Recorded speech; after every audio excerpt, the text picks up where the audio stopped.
The first law of exponents is that anything raised to the first power is itself. So x to the first power is x.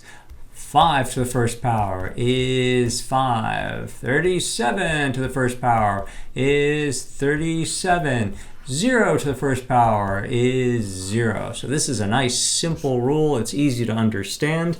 You can think of the one exponent as meaning all by itself. So x all by itself is just x. 5 all by itself is 5. 37 all by itself is 37. 0 all by itself is 0.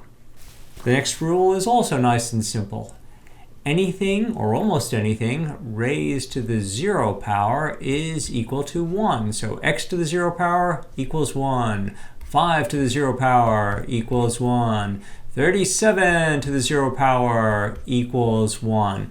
It's a simple, gratifying rule. No matter how complicated the expression is, you raise it to a 0 power and it ends up being 1. But what about 0 to the 0 power? Well, in this case, we run into trouble. No, you're not allowed to do that. Even though this is a wonderful rule and it simplifies things very dramatically, very quickly, you can't apply it to 0. When you try and apply it to 0, it's sort of like driving off-road. You got a great vehicle, but if you take this turn, you end up real stuck real fast, and it's a long explanation to explain why what happened. So we're not going to go into it right now. We're just going to note that anything to the 0 power is equal to 1, and you're not allowed to raise 0 to the 0 power. The last of our rules of the three basic ones is anything raised to the first power is whatever it is over 1. Why does that work? Well, anything can be divided by 1 without changing its meaning. X over 1 is the same as x. 5 over 1 is the same as 5. 37 over 1 is the same as 37. So putting something over 1 changes the form, but it doesn't change the value of any expression. So you can always think of an expression as being itself over 1.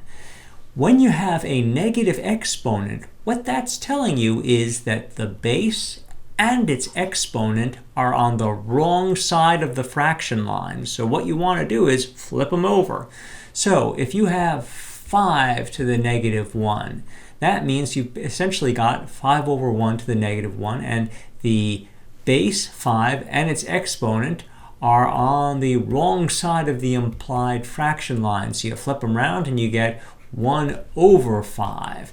So 37 to the negative 1.